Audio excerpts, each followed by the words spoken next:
Mga kaibigan, welcome back. We have a new winner, si Kay. Na nakapag-ipon ng 34,000 pesos.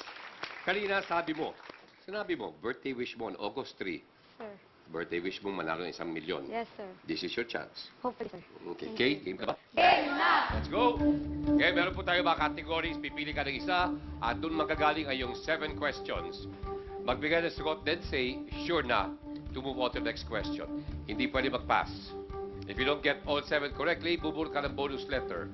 At kung mabulot mo ang bonus letter na may tamang sagot, you take home ang aming kitchen showcase consisting of a gas range, refrigerator, at microwave oven.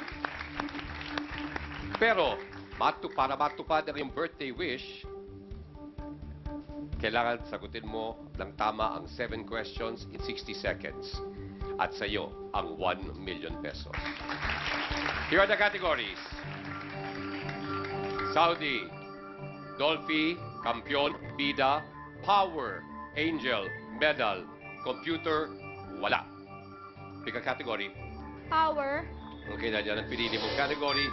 All 7 questions ay may kinalaman sa power. Miss Kay, happy birthday. In Thank you advance, good luck.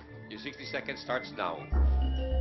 Sa Philippine history, anong taon naganap ang unang People Power Revolution? 1983, sure na? Sa anong kapamilya teleserye, sumigat ang character na Amor Powers? Pangako sa'yo, sure na? Sa Pinoy Basketball, ang naging bansag kay Benji Paras ay the blank of power. The Man, sure na? Sa video games, anong special dot ang kinakain ni Pac-Man upang siya ay lumakas? Cherries,